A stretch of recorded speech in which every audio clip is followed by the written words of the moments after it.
Hey everyone, it's Michelle, your intuitive harmony warrior, and I'm here today with Lori Moulton, the toxic relationship recovery coach. Hey Lori. So tell me a little bit about yourself. Just let people get to know you. Kids, pets, families, fun things. Okay. I am a mom of four. My oldest is 29. My youngest is 17, senior in high school. And I got divorced a year and a half ago, approximately. I have six pets, actually five now. I had to put one Oh down. my. But yeah, that's the remnants of kids and all the pets they left behind. So yeah, they keep me busy. Yeah, I was gonna say, so what, I know you can't say this to them, but what's your favorite pet? Dolly, my little poodle mix. Yeah. She was my youngest daughter's have to have a dog, and she attached to me right away. She's a little my daughter has allergies, so this dog is, hyperallergenic, and she's about 20 pounds, so a small dog. And my daughter was really upset that she had to attach to me, but I'm like, well, I'm the one who feeds her. That's what she understands. If you want to take over feeding her, you're welcome to do that. But she Yep. never did. And so Dolly's my little sidekick that follows me everywhere. And it's like a little toddler. She follows me all around the house, to the bathroom, everywhere. So tell me, I know why Dolly follows you because you're actually the recovery coach. So tell me what that means. What is a toxic relationship recovery coach? Well, I didn't tell my background, but I was a teacher for over 27 years. And I sorry, my dog is digging on her dog bed. Quit.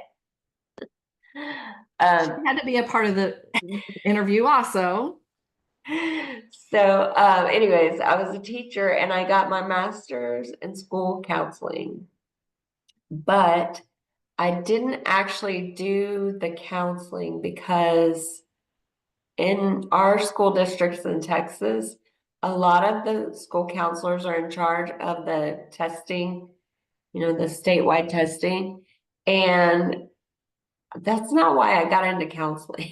So fast forward, I started having lots of health problems, digestive problems. I was exhausted all the time. I was gaining weight. I was just kind of miserable. Um, so I took nutrition coaching classes, and I kind of got into that. And as I was going along, I was realizing that most of the people that were having nutrition problems were actually having more emotional problems, and that included Yep. myself. As I cut out more and more foods and, like this is going to be the thing that's going to bring my health back, I finally realized it's really not about the food for most people. I mean, of course, food does have a huge part, but most people, it's more the emotional trauma from the past, toxic relationships that they're in. And that was the case for me. I was dissociating from my problems with my partner and just going about my day to day and pushing aside all my emotions, all my own personal needs, and putting everybody else first. And that was causing my health problems. I totally left me out of the equation. So, as I kept going forward, and this has taken years, okay? Years of me taking different courses, reading, watching podcasts, um, just doing all the things. And so I got to the point finally where I thought, what if I could take out these past 10 years or something for some other woman? She doesn't have to go through everything I went to, all those little rabbit holes I went down, the nutrition. Like, I went on so many elimination diets where I'm cutting out all these foods, making myself miserable because I can't eat what everybody else is eating. And, testing, going to doctors and doing all these tests, allergy test, food sensitivity test, the household toxins, all that kind of stuff. And thousands of dollars, mind you, on the counseling as well. I did that for a long time, which I still think that was a great investment. But, just the type of counselor that I went to, I had to weed through a lot of kind of duds to get to the ones that were really awesome. And so, what if I could save somebody from having to go through all that, make it a lot shorter for them? So that's my goal now, to make this whole journey of So healing you, from your toxic relationship. okay. So I have one question that I'm going to ask every person on the Soul Led. What made you decide to connect to yourself? Because in that process, you had to have learned who you were a little bit, maybe not always through but at what point did you decide, like, you know what? It's not about others, it's about how I want to be. Hmm.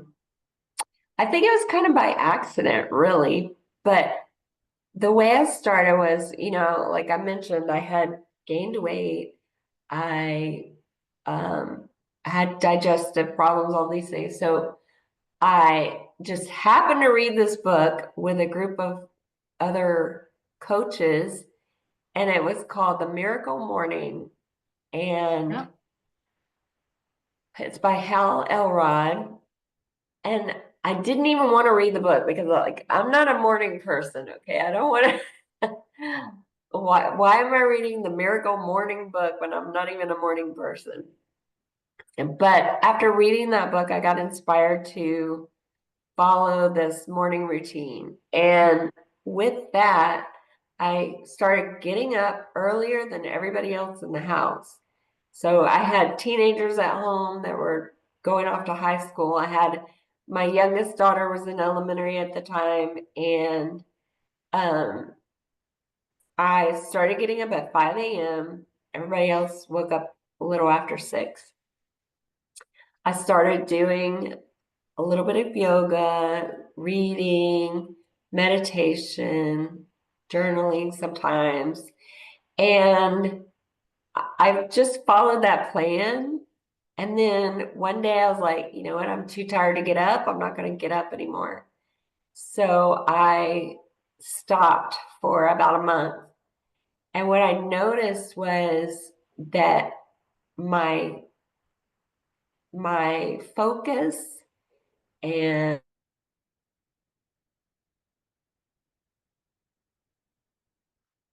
that peaceful feeling that I had, 5 something students in my class, crazy hectic schedule all day long. But that little bit of time to myself in the morning was making me feel focused during the day, much more peaceful. I was sleeping better at night. And so when I went back to it, I could really just notice that difference.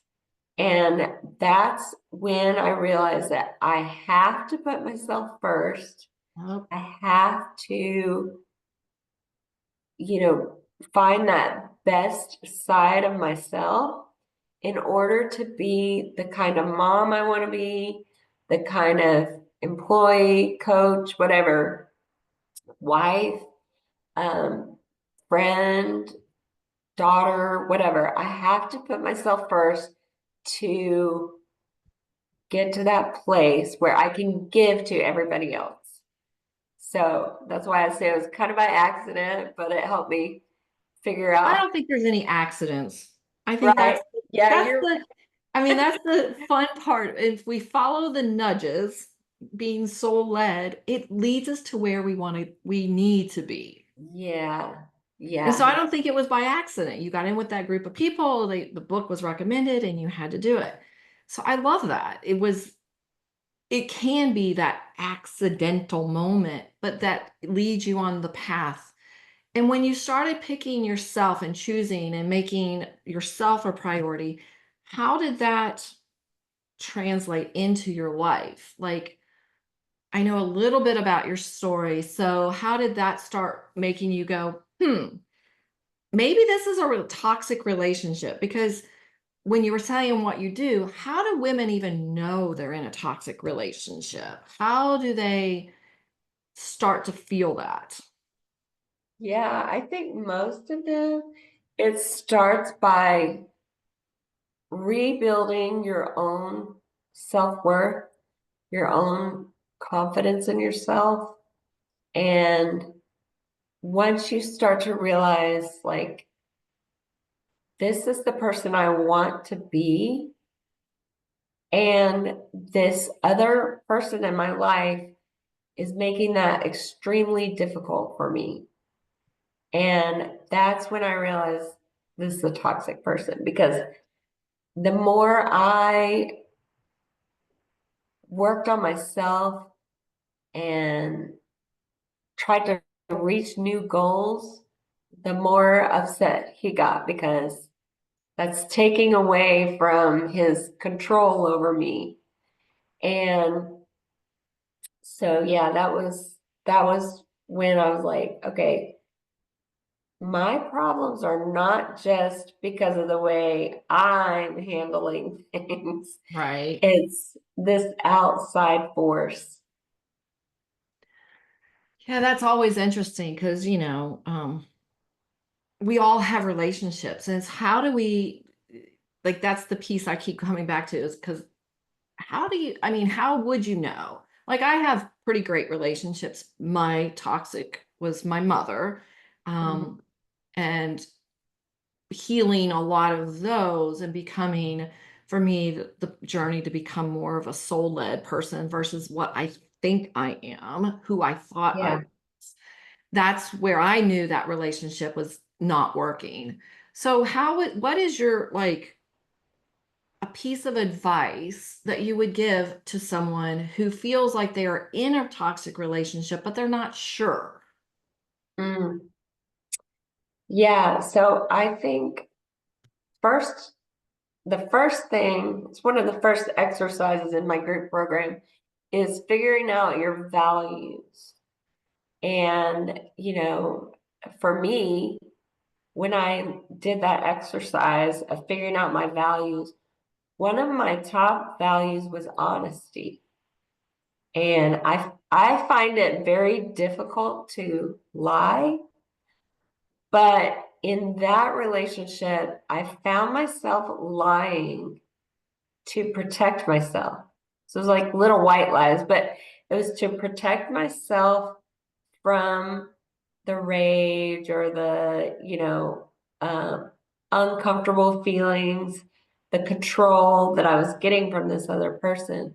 So if I look at that value of honesty, I'm allowing somebody in my life to lie to me and I'm lying to him.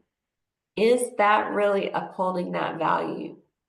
And of course, it's not. So that was a real eye opener. I'm not living up to my values because of this person. So another one is family to me, another top value. It's family time. And this person was making it difficult for me to spend time with family because he was, a narcissist or toxic people are really known for isolating you away from friends and family.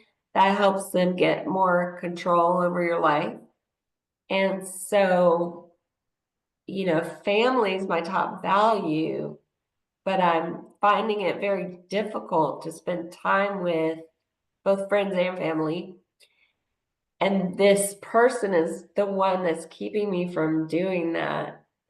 And, there's a lot of reasons he kept me from doing that. It was like maybe he would call me the whole time and make me just feel uncomfortable. Or maybe he would say, but I wanted to spend time with you. And, it's real subtle things that like I spend every day with you.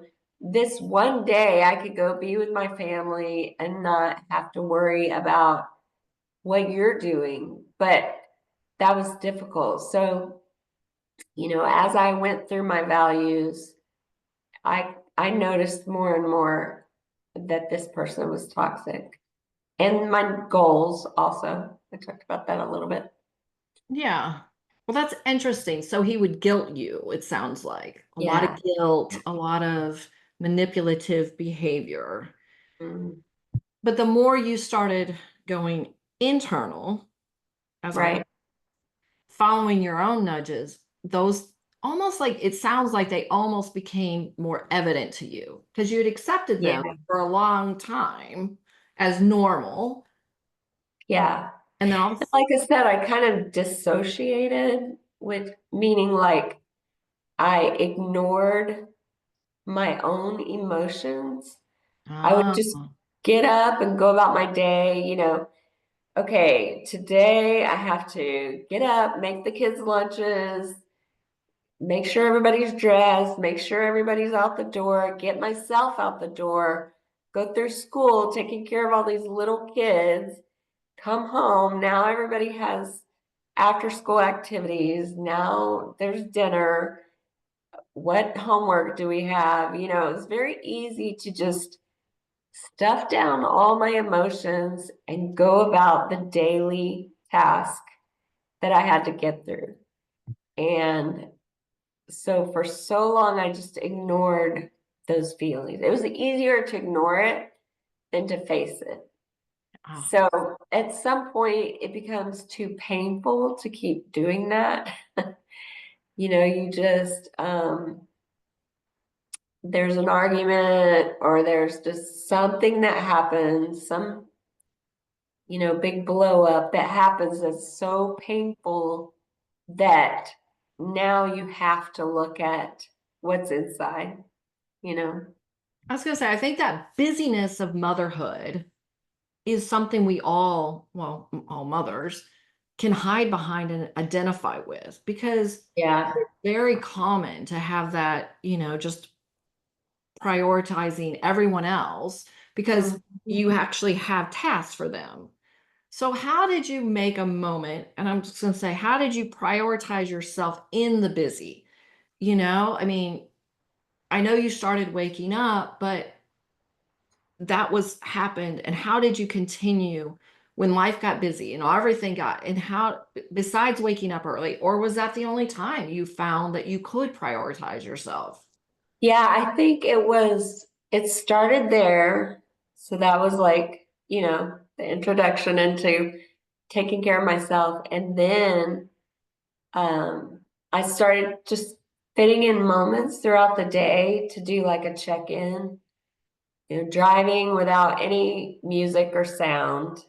After work, I would drive home with the radio turned off and I would listen to nothing and just let my thoughts flow.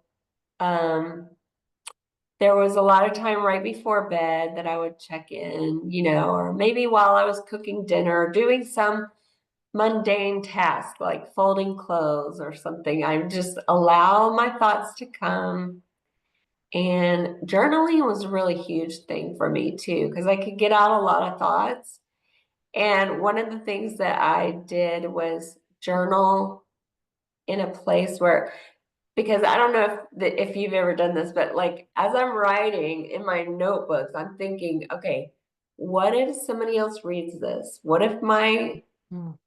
Toxic spouse reads this because he probably will go through my stuff. What if my kids read this, and I would kind of monitor what I would say. But somebody said to journal in a private place, that like on your computer or on your phone, in a private app that they can't really find so easily. So I use the Evernote app, Okay. and then I would just delete it afterwards. So I wouldn't even save it, but just knowing that it was in this private app, and then I could delete it, or, sometimes I would write it out and tear it up. But on that journal, I could get out all those terrible thoughts I was stuffing down for so long. And that really helped too. That was one of the things that kind of like, this is really bad. What I'm dealing with is a lot worse than I've realized, because I haven't allowed myself to let those feelings out. So, That's probably very helpful to someone watching and listening to this, that there are private apps and ways to do it, because that's not something, again, the toxic in my life would have been my mother. I've been away from her for a long time. The right. toxic in my house, there is no, I mean, there is no toxic in my house. That's not an issue for me. So I never thought about unable to journal in a place that's safe. So, Mm-hmm. I mean, I love that you've got the idea to journal in Evernotes and stuff like that for people. So I just want to switch. I want to ask two more questions at least, you know me. Um, so your switch from being mind led to prioritizing yourself and following the nudges, which is what I call being soul led in our lives, when we're following that internal guidance system. How has that changed your life? Well, I think a lot, I don't think of things as a mistake as much anymore. Okay. Like, um, Yep. you know, I I beat myself up a lot for choosing the past relationships that I had. Um, but now I can look at it as it led me to such a strong sense of confidence that I don't think I would have had before, Also, um, like I'm just learning so much about myself, and I'll give some examples. Like, when you leave a toxic person, you're losing a whole salary, a whole, large salary that was helping you pay Mhm. for your lifestyle. So I kind of have to figure out, like, okay, now I got to figure out how I'm going to make up for that. And there are different, ways I can make extra money. I tried several different things, different, there was one that was a coaching for, it was people that are professionals that want to learn to speak English. And I thought, oh, this is perfect because I can do it after hours. They have times all the way up to midnight that you can coach. And I can do it whenever I want. I can set my own schedule. But as I was interviewing, I was thinking, this is so hard. Like, and it wasn't a high salary. So I'm thinking, this is very hard. Is this really how I want to spend my time? And yes, the money would be great, but that wasn't how I wanted to spend my time. And there were several things that kind of added to that. Like one was that the very first time I was going to have an interview with like the hiring person, you have a pre-interview and then you have a hiring person. So the very first time I went to have an interview with the hiring person, my video stopped working on Zoom. The first time that has ever happened to me. And so I thought of it like, okay, this is a sign that this is not meant to be. But I went ahead and I interviewed with the guy anyways. And as we were talking, I was just realizing like this is even harder than I thought it was going to be. So I don't think this is a job that I want, and I was able to listen to my gut, to that feeling. Whereas before, maybe I would have been really desperate, like I need the money, I just have to make it happen, you Yeah, the know? mind would have told you, here's a solution. I must Right. follow the solution. When your gut was saying, this isn't the solution, Yeah, helping more women recover and being available to have one-on-ones and group coaching, that is more available to you because that's what your soul wants you to do. right. Exactly. So yeah, it's led me to creating more things for my own business and putting more time and energy into that as opposed to doing something outside that I really don't enjoy, you know? You're just connecting more and more into what your path is supposed to be by following the nudges. Yes, So let exactly. me ask this question then. What do women achieve when they go through and work with you as a recovery coach, a toxic relationship recovery coach? And before I say that, let me ask one other simple question. Sorry. I know you personally deal with divorce a lot Hmm. because that's yours. But what other kinds of relationships have you worked with or do you see have toxic relationships in people's lives that your program helps with? Yeah, so like not everybody wants to get divorced or can get divorced. So I'm never going to tell somebody that they should get divorced. That was my experience, but I do have some clients that I work with that they want to work it out with their spouse and they're going to keep trying. And how can I help them make their own life happy in the meantime? And that's by, building that self-confidence, building that self-esteem, learning to set boundaries. And you can find peace within that toxic relationship, just like I started to do, by waking up early and finding that time that I had to myself, making sure that I had that time every day, no matter what. That's just one way that you can learn to stay in your relationship and still, live a happy life. And also, I've helped people with other family members that are, narcissistic or toxic. I've had those in my life too. Um, We've all had and those. learning to set boundaries just for yourself. So many times people tell me, like, but they don't listen to your boundaries. They don't care about your boundaries. That's true. But you care about your own boundaries. You set boundaries for yourself. So I don't have to be around this person for this long of a time. I can just be there for a little while. I know you and I have talked about that in the past, like with some family members, there's a certain amount of time that you can probably be around them and be okay. And then after a point, it's like, okay, this is going downhill from here. It's coming. You've seen it from the past. And that's your cue to walk away. And, we just talk about taking out that guilt, taking out that shame. And, your Yes. first priority is yourself. That's something that's really hard for most women.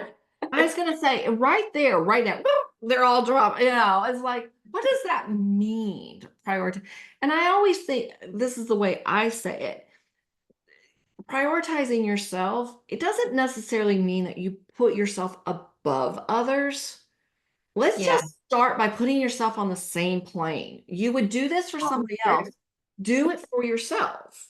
If you can, like, let's just start there because prioritizing above someone else seems so impossible when you're in, I'm going to say, the muck of the relationships and the muck of motherhood, even, like, I mean, how do we even begin to make ourselves something in our own lives? And that's Yeah. where I'm like, that prioritizing yourself doesn't have to mean spending a lot of money, doesn't have to mean um, telling other people no, and I'm going to do what I want to do and you suffer. It means just giving yourself as much grace, as much self love, and everything else to be that you would give someone else. Yeah, that's such a good statement because I thought about that too. Like what I'm feeding myself, would I feed that to my daughter?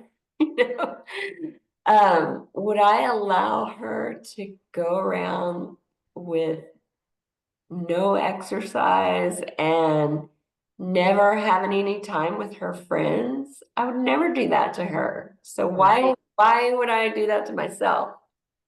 And Yeah, that's that's a perfect way to say it. What would you do for your daughter? What would you do for your best friend? Would you allow them, and I go back, to would you allow them to speak to themselves the way you speak to yourself? hmm Would you, I mean, if you said all the words that you think out loud, would you want your best friend, would you tell your best friend that? And if not, let's start here. Let's start adjusting. And that's how we, again, become more soul led because our mind is just a thinking thing. It's just going to tell you words. It's not the reality. And if right. we give it reality, then we get stuck in that. And I'm sure there were many, many conversations you had with yourself, about, oh, it's better just to stay married. It's better just, I'm going to be alone if I don't do this. I'm going to be miserable if I do that. Instead of saying, all the thoughts that aren't real. Yeah, and the other thing is somebody told me like the difference between giving and people pleasing is you Mm, ask yourself, do I want to do this? Like out of mm. the goodness of my heart, is this something I really want to do? And there was like, that was, it's crazy that it kind of blew my mind. I just felt like if, and it wasn't everybody in my life, but those people that are closest to me, my children or my family members, if they asked me to do something, I had to say yes. It was like, okay, well, they really want me to do this. I have to do it. And then when I started thinking about, okay, am I doing this out of the goodness of my heart, or am I doing it because I feel like I'm obligated to do it? And that just made a big difference because, like, there were so many things that I was probably doing that, sure, it made my children's life easier, but is it making me feel resentful? Oh, Is it yes. harming me? Is it even really helping them? Is it teaching them any kind of lesson? So, yeah, that was another big one that I had to really work on. Yeah, I say it in my programs with the should. If your thoughts say, I should do this, that doesn't mean you want to. Yeah, That's people pleasing. right. And that if you should, it's just people pleasing. And hmm eventually, people pleasing, you resent those that you tried to please. Yeah, yeah. So, next question. What do women achieve? My nose is going crazy, so this is an interesting one. What do women achieve when they've worked with you? How do they feel after going through a group program or a one-on-one program with you? Yeah, I think they've just built self-esteem. They feel more confident. they feel just happier, happier in general, more joy in their life. Um, I know for me, when I was, going through my toxic relationship at the worst point, I was like, I just want peace. I just want to be able to go through my day and not have to feel like I'm walking on eggshells. Like who knows what's going to happen around the corner, when my husband comes home. Is it going to be a really stressful evening? I wanted peace. And so hopefully that's what they're getting when they leave. It's just that feeling of like, I can live my life on my terms and not have to worry about somebody else's strong emotions. Yep. Yep. So how has your life changed? How have you brought more peace and more joy and self-confidence in your life since you are out of the toxic relationship? Yeah. Oh gosh. I and I didn't even realize this until after, but I used to feel anxious every time he came in the room. Like, and that's part of that dissociation. You stuff those emotions down, but I don't have that at all anymore. And like I feel a sense of safety. And it's not like I wasn't experiencing any physical um abuse or anything like that, but I just feel a sense of safety in every part of my world. So that's huge for me. That anxiety's gone, that sense of safety. And I would say confidence too, because like I was telling you that my financial stuff, it was a lot to overcome, but I'm doing it. I'm able to raise my daughter. I'm able to, the other ones are grown, so they're kind of on their own, but I'm able to take care of my home and pay all the things I need to pay on my own without somebody else, you know, depending on somebody else to help you, and then knowing that there's a price, a bigger price to pay down the line. They're going to hold it over your head and, use it to control you in some way. I don't have that anymore. That's awesome. So what one piece of advice would you share with everyone? I think it's just that need to figure out your values and how you are going against your values in your life, and working on rebuilding your self-esteem. That's the biggest thing. Whether you can or can't leave, you have to rebuild your own self-esteem. That's going to get you through so much, and feeling your own emotions, Oh, allowing that's scary. every emotion. What? I said, ooh, that can be scary, but I mean, yes, it's so important, but I think every person is worth being happy and joyful and worth loving who they are in whatever relationships they're in. And that's what it sounds like you give them. They have a, And knowing also that like there aren't bad emotions. Like I used to be afraid of anger. I used to be afraid of grief and fear or whatever, worrying about the future, but knowing that like I do have a higher power that's watching over me, and things do work out all the time for me. right. And what was I saying? Oh, about the emotions. So I used to be so afraid of those emotions, but once I learned that if you recognize them and you feel through them, they will go away pretty quickly. They'll Mm. pass. And then you're feeling joyful again. So whenever I find myself feeling like life is hard today, that I can take a breath and know that in just a short period of time, I'm going to feel happy again. I don't have to fear that emotion. Yeah. Well, this has been fun. Yes. And so how do people get a hold of you? Those who want They out, can, they want to learn to recover from whatever toxic relationship they're in. How do they get a hold of you?